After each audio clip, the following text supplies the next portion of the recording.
So this question is a diagram question. We know that because of the table provided here. The question says the table shows the yearly snowfall in centimeters in Toronto for 9 years. I always like to take a second and make sure I understand the table. It seems pretty straightforward. Our first column here is years, starting at 2002 through 2010.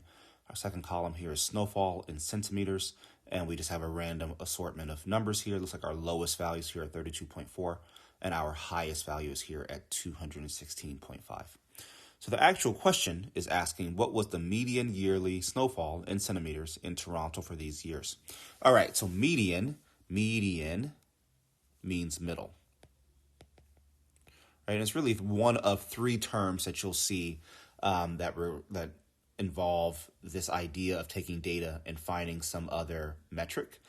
So median is like we're finding the middle value, which means in order for me to know the middle value, I have to know the arrangement or the order of these values. So I could go through this table and literally write out the order here, meaning that I'd have the smallest value being 32.4, and then the next smallest value looks like it's 45.6.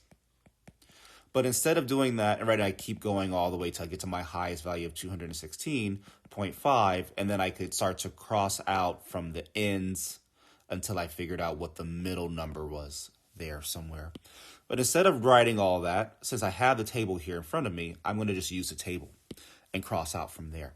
So I'm going to say my lowest value, 32.4, crosses out with my highest value, 216. Again, I'm doing this in order to find where the middle number is without having to write it out as a list. So very useful here.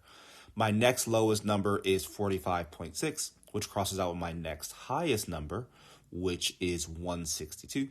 My next lowest is 89, which crosses out my next highest, which is 134. And we keep going. We get the 114.1 is my next lowest, cross out my next highest, 129.6, meaning that 114.9, although it's at the top of the list in the table, is actually my middle value. It is actually my median. And therefore, the correct answer here is choice B.